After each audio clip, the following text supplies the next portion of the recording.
स्वामी महाराज ने थोड़ी ही देर बाद दोनों को वापस जाने की इजाजत दे दी थी। इसके मजीद कुछ न कहने के बावजूद दोनों समझ गए थे कि इन्हें इस मुलाकात का तज़किरा किसी से नहीं करना।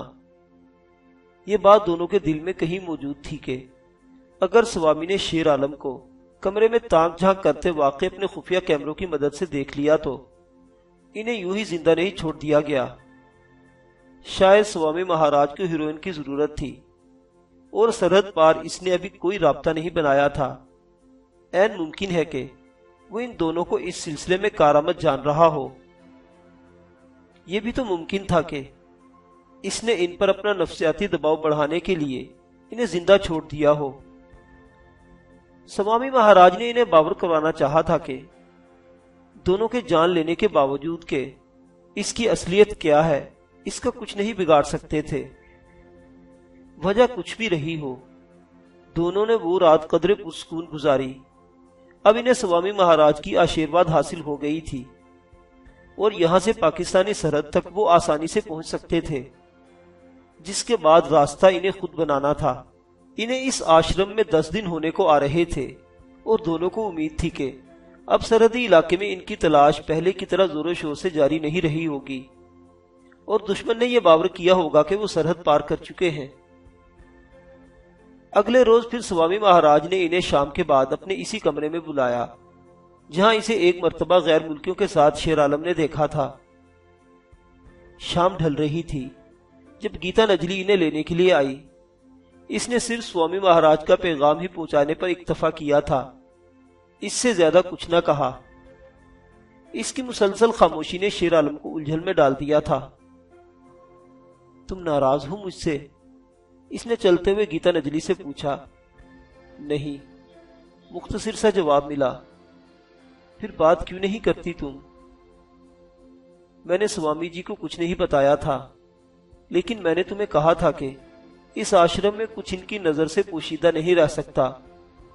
भगवान का लाख लाख शुक्र है कि इन्हें इस बात का इल्म नहीं कि जब तुम वापस लौट रहे थे तो मेरी मुलाकात भी तुमसे हुई थी। मुझे उम्मीद है कि ये बात इन तक नहीं पहुंची होगी। कुशलिया से खबरदार रहना। गीता नजरी ने पहली मर्तबा रुककर इसकी आंखों में झांका। तुम घबरा रही हो, इतनी परेशान क्यों हो? हालांकि परेशान तो होना चाहिए था। शेर आलम ने कहा, तुमने उस रोज स्वामी जी के मुतालिक जिन ख्यालात का इजहार किया था, क्या वो सिर्फ मुझे परखने के लिए कह रहे थे? गीता नजली ने बिलाखिर फिर दिल खोलकर रख दिया। नहीं गीता नजली, वक्त आने पर तुम सारी हकीकत वाज़ेह होगी। तुम शायद ये समझ पाओ, हमें इस मरहले पर स्वामी की मदद दरकार है। शेर आलम ने सफाई पेश की। एक बात तो मेरा दिल बार बार मुझसे कह रहा है कि तुम वो नहीं जो नजर आ रहे हो। गीता नजली ने अचानक ही ये बात कहकर एक लम्हे के लिए दोनों की दिलों की धड़कनों को बेकाबू कर दिया था। कौन है हम? इस मर्तबा बशीर ने अपनी तसल्ली चाही। तुम जो कोई भी हो, अभी मैं कुछ नहीं बताऊंगी, लेकिन वक्त आने पर तुम जान लोगे कि मुझे तुम्हारी असलियत का इल्म था। गीता नजली ने पूरी इत्मीनान लहजे में कहा, तुम्हें शायद कोई गलत फहमी हो गई है। भाई, हमने कब छुपाई है अपनी हकीकत? हम अच्छे लोग नहीं हैं, बुरे लोग हैं, स्मगलर हैं, पुलिस से जान छुपाए फिरते हैं। शेर आलम ने वजाहत की। तुम झूठ बोल रहे हो और अब खामोश हो जाओ। यहाँ की दीवारों के ही नहीं, दरख्तों और पत्थरों के भी कान हैं। गीता नजली ने इन्हें हकायक की दुनिया में वापस लाते हुए कहा।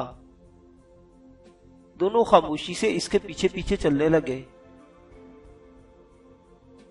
अब वाकई वो हसास इलाके में दाखिल हो रहे थे, क्योंकि यहाँ कुछ अकीदतमंद पहरेदार मौजूद दिखाई दे रहे थे। इनके कंधे से जदीद ऑटोमेटिक राइफलें लटक रही थी। गीता नजली जहां से भी गुजरती, वो सब अपनी नजरें झुकाए हुए इसकी तरफ दोनों हाथ बांधकर इसे नमस्कार कहते थे। तीनों बिलाखिर इसी दरवाजे तक पहुंच गए जहां से गीता नजली को वापस लौट जाना था। पिधारिये, इसने दोनों को हाथ के इशारे से दरवाजे की तरफ बढ़ाया।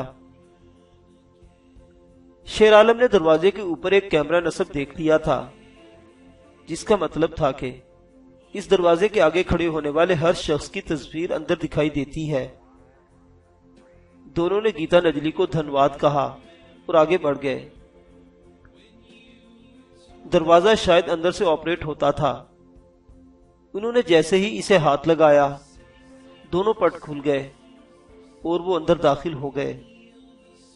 कमरे के अंदर का माहौल राजा इंद्र के अखाड़े जैसा था। यहां दुनिया की तमाम पुरताइशी सहूलियात मौजूद थी। सबसे बड़ा शैतान स्वामी महाराज अपने गेरवी रंग के चोले और गले में मौजूद बड़ी सी माला समेत सोफे पर पराजमान था। इसके पहलू में हस्बे मामूल 2 सुंदरियां मौजूद थी और स्वामी के सामने वाली ट्रॉली पर वलायती शराबों का अंबार लगा था। दोनों ने अंदर दाखिल होते ही दिल पर जबर करके स्वामी महाराज के चरण छुए और एक तरफ बाअदब होकर खड़े हो गए। बैठ जाओ। इसने हाथ से सामने सोफे की तरफ इशारा किया। क्या पियोगे? जन, स्कॉच, विस्की? दोनों की बैठते ही स्वामी महाराज ने अचानक हमला किया। आप तो अंतर्यामी हैं महाराज, जानते हैं कि आपके दोनों दास वचन देकर इसको छोड़ गए हैं। देवी माँ के चरणों में हमने वचन दिया था कि अगर इसने हमें बचा लिया तो हम शराब को हाथ नहीं लगाएंगे। बशीर ने कहा। स्वामी महाराज ने अपनी आंखें बंद कर ली और इसके साथ मौजूद दोनों फाहशाओं ने भी आंखें फाड़ फाड़ कर इन्हें देखना शुरू कर दिया। बशीर ने शराब से जान बचाने के लिए बड़ी शानदार चाल चली थी और इसे अंतर्यामी कहकर पाल इसी के कोट में फेंक दी थी। ठीक है, लेकिन जल्दी तुम इस वचन का प्रायश्चित कर देना। स्वामी महाराज ने अपना दायां हाथ खड़ा करते हुए कहा। जरूर महाराज, जरूर करेंगे। हम भी गोश्त पोस के इंसान हैं, अपना मन काबू में नहीं रहता। काली माँ के चरणों में भले 10 बकरों की बलि न चढ़ानी पड़े, आखिर इस सोमरस से महरूमी कब तक काबिले बर्दाश्त होगी। शेर आलम ने अपनी जर जुबानी का मुजाहिरा किया। हरे ओम, हरे ओम। स्वामी महाराज ने अपने सामने रखा आधा गिलास एक ही सांस में चढ़ा लिया। समय आ गया है, श्रद्धालुओं के तुम मैदान में उतरो। पूर्णमासी की रात हमने देवी माँ के चरणों में बिपता की, इनसे इजाजत मांग ली है। वो शुभ घड़ी जिसका मुझे इंतजार था आ गई है। तुम हमारे बाल के बनकर एक सरहदी इलाके की तरफ जाओगे, हमारे आश्रम की गाड़ी में, प्रचार करने के लिए, धर्म का प्रचार करने के लिए। वहां तुम्हारी मुलाकात हमारे एक और बालके से होगी। ठहरो, इससे मिल लो। इतना कहकर महाराज स्वामी ने सोफे के एक तरफ लगे पुश बटन को दबा दिया। दूसरे ही लम्हे एक दरवाजे से नीम बरहना लड़की अंदर दाखिल हुई और इसने फौरन स्वामी महाराज को दंडवत किया। इसे भेज दो। हरे ओम, हरे ओम। स्वामी महाराज ने इसे इशारा किया और लड़की उल्टे कदमों वापस लौट गई। इस मर्तबा दरवाजा खुलने पर जो शख्सियत अंदर दाखिल हुई, एक लम्हे के लिए तो इसे देखकर दोनों चौंक उठे। जेल में वो अखबारात पढ़ते रहते थे और इस शख्स की तस्वीर अक्सर अखबारात में छपती थी। ये मदन लाल था, BSF का डिप्टी कमांडर। पंजाब की सरहद पर इसकी बादशाहत थी। इस शख्स के मुतल्लिक बड़ी पुरस्कार कहानियां जुबान जदो खासो आम रहती थी। अपनी खुखारी के बाइस वो स्मगलरों में खुसूसन हलाकू के नाम से जाना जाता था। इसने आज तक किसी स्मगलर को जिंदा गिरफ्तार नहीं किया था। करोड़ों रुपए का वो सोना हजम कर चुका था। करोड़ों रुपए की मंशियात इसने उड़ा ली थी। इसके इशारे के साथ ही इसके ज़ेरे कमान इलाके में जिंदगी जागती और सोती थी। स्मगलरों से भारी हिस्सा वसूल करना वो अपना हक जानता था और अपने ओहदे के साथ बेवफाई इसका मशगला था। इसके मुतल्लिक मशहूर था कि कई नामवर स्मगलरों से इसने अपना हिस्सा वसूल होने के बावजूद महज इसलिए गोली मार दी कि इनका सारा माल खुद हड़प कर सके। सरहदी इलाकों की लड़कियों पर वो बिला शिरकत गैर अपना हक जितलाता था। दर्जनों लड़कियां इसकी हवस की भेंट चढ़ चुकी थी।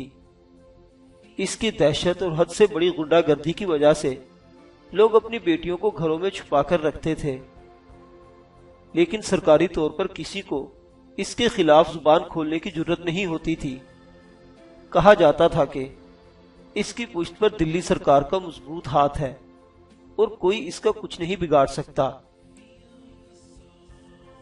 कई बेगुनाह पाकिस्तानी शहरियों को, जो बेचारा अपने ढोर डंगर के ताकुब में या फिर रास्ता भटक कर बीएसएफ के हत्थे चढ़ जाते, मदन लाल ने अपने हाथों से गोलियां मारकर शहीद किया था।